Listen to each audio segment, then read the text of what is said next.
making Thursday, things we're making Thursday, yeah. Things we're making Thursday, things we're making Thursday, things we're making Thursday, yeah. Hello, welcome to Krafting Kitty. My name is Erin, and it's Things We're Making Thursday! Yeah! So, what is Things We're Making Thursday? Things We're Making Thursday is a gigantic collaboration between many individuals that are all working on projects, and we're sharing our progress. And it's so much fun. It is so chill, relaxed, no pressure. You're free to come and go. Just let us know if you want to participate, and we'll let you in. That's all you got to do.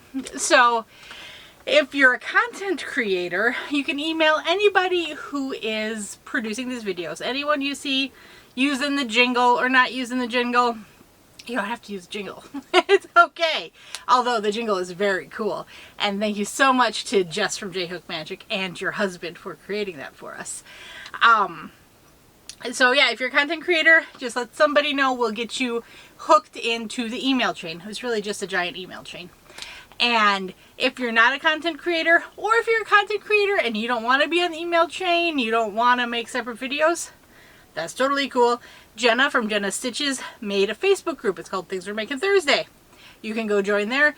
People share their pictures. They share yarn hauls, sales they've heard of, questions they have on other projects. It's really just a very supportive, creative, yarny, crochet-y community over there. All are welcome. I was going to say something else and now it slipped my mind. Okay, so we forge ahead. Maybe it'll come back to me. Who knows? So each month we pick a free pattern and we work on it. Although if you're not feeling that pattern that month, you can totally go back and make any pattern we've made in the past. This month a number of people have gone back to do the It's a Hoop owl container, which was a really fun one. I don't blame them. And this shawl is a pickle. So the shawl we're doing is called, where's the first page? Here we go. The Bernat. I'm not sure if it has a French pronunciation or not. Lacy Crochet Shawl. There is no named pattern designer, but it is a yarn inspiration pattern. It is free from yarninspirations.com. It will be linked down below. There it is. There's the name. And it suggests a medium 4. They use Bernat Super Value Big Stripes, and they say you need about 1,000 yards. So that is apparently an out of production yarn. It's been discontinued. So we're all winging it with different sizes, different colors. That's what I love about this collaboration, is you get to see the project in so many different ways, and it brings out everyone's creativity. I love it. There are 2 tutorials on this pattern. One is from Marley Bird, one is from Mikey at the Crochet Crowd. There is a chart with the pattern. The chart ends at row 11, which is fine and dandy. All my problems started on rows 15 or 12 through 15. That's where I had my stumbling. And then I also had a stumbling in round 17, I think. 17 or 19. I stumbled, I fell on my face. It's a hard pattern. This is labeled intermediate. You have to pay attention. To me, the counts are right as long as I follow the instructions. And they are convoluted, to say the least. There's a lot of do this series X number of times, and then they'll change that number of times, and then they'll change what's in the series, and you'll get a rhythm and then it'll break the rhythm. This is not a pattern I can do when the kids are being crazy, or I'm like, I'm gonna watch a show and do some crocheting. This is not the shawl I pick up. I pick up Darla's Jacob Ladder shawl and I work on that one. But I have met my goal for this week. So there's 5 weeks, there's 5 Thursdays in August, so we get an extra week.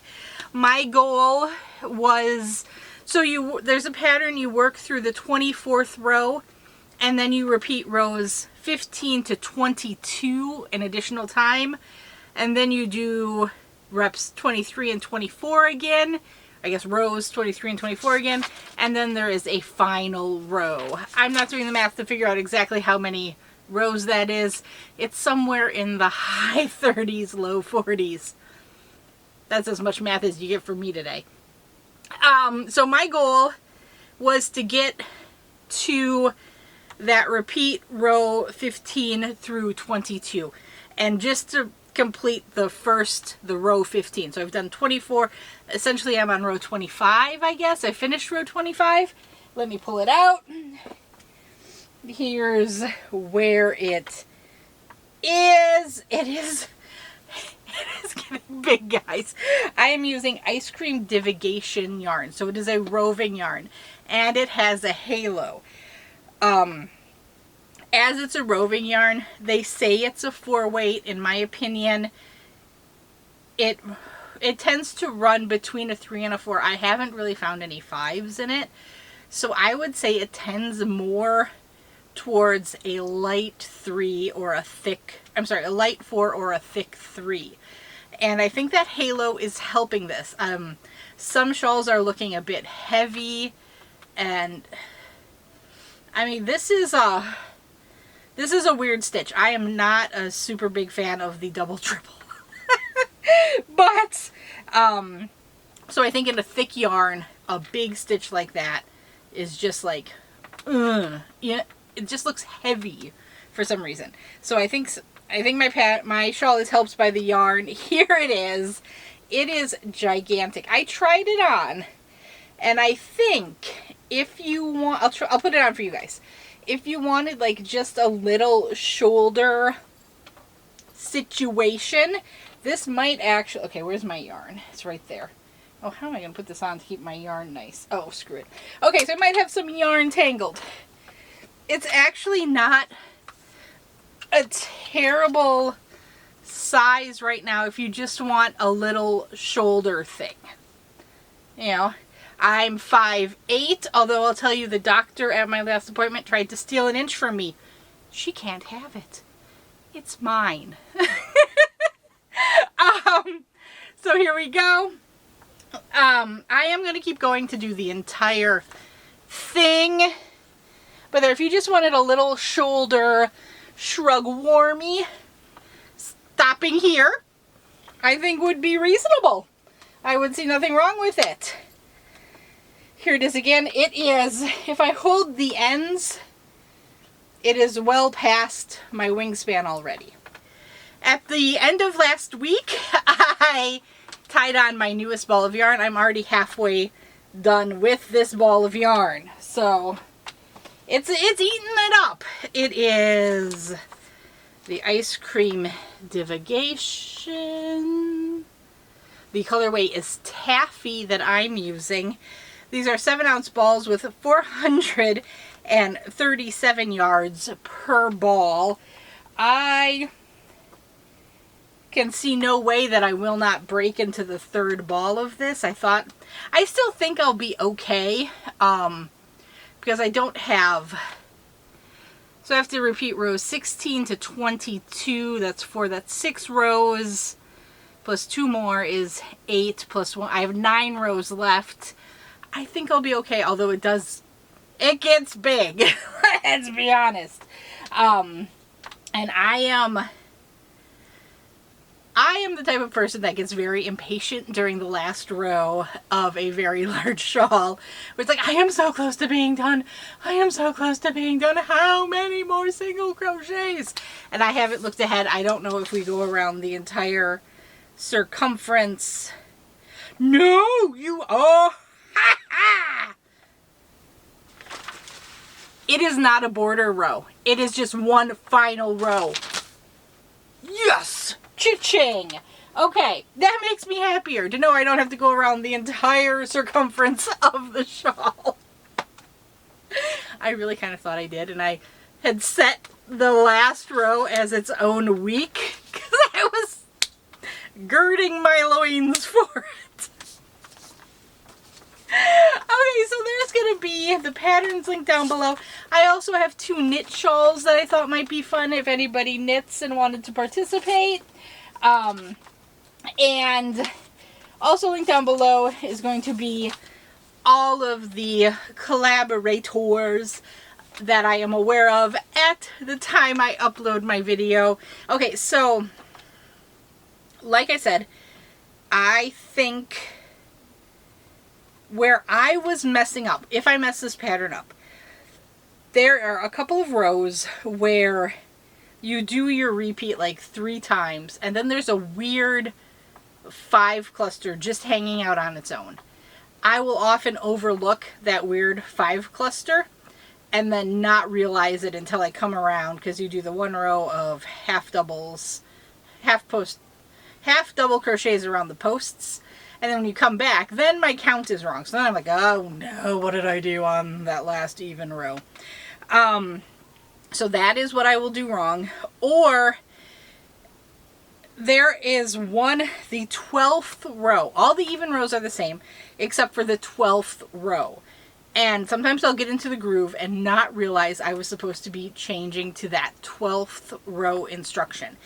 And basically the 12th row instruction changes the number of half doubles you do at the beginning and end of the chain, and how you handle the center point and how many half doubles you use there. So if I mess somewhere up, it's that weird dangly 5 that is shoved in somewhere, because you're going to start a new bloop. I have no idea how to describe this pattern. It looks like a bat. It's pretty awesome. But it's got like all these wavies. And when you're going to start a new wavy, you have to add a weird 5 cluster. And like I said, I miss that sometimes. Or it's the where it's supposed to be row 12 and I just am in cruise control and forget that I was supposed to change for that 1 half double crochet row that counts.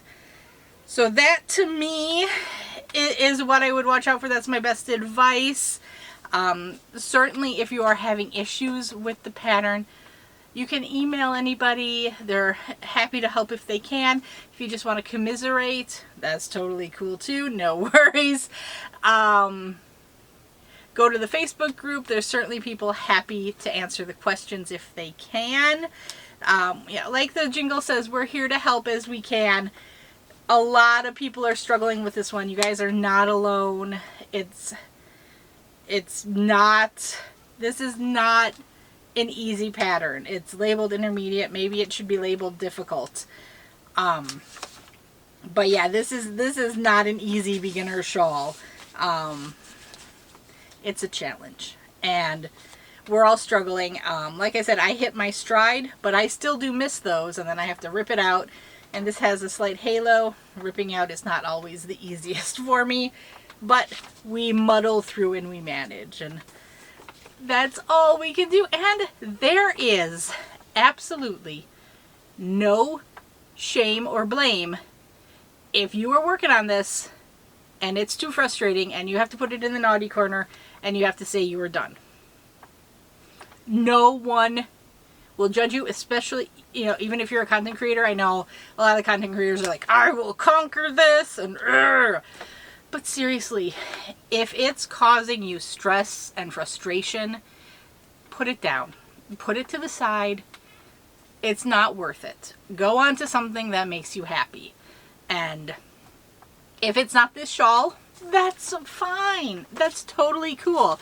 And I think we all need to recognize that sometimes as we craft, we come into those projects, we're just like, this is not the project for me. I have to stop. And for my own mental health, my own happiness, however you want to term it, you gotta walk away. You can walk away here.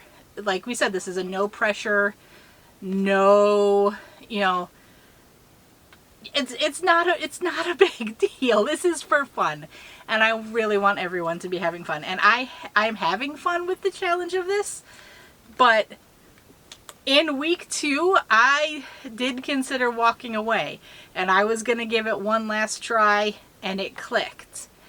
And if you get to that point and you decide to walk away, go for it. If it had not clicked there, I probably would have been here putting a video out saying, I'm sorry, I'm done this month. And I would have felt a little bad, I'll be honest, but I would have known that is what I needed to do for myself. So if you need permission to set it aside, consider yourself given permission and do that. Some people say having that said kind of frees them, so I shall say it. I'll see you guys later. Bye-bye.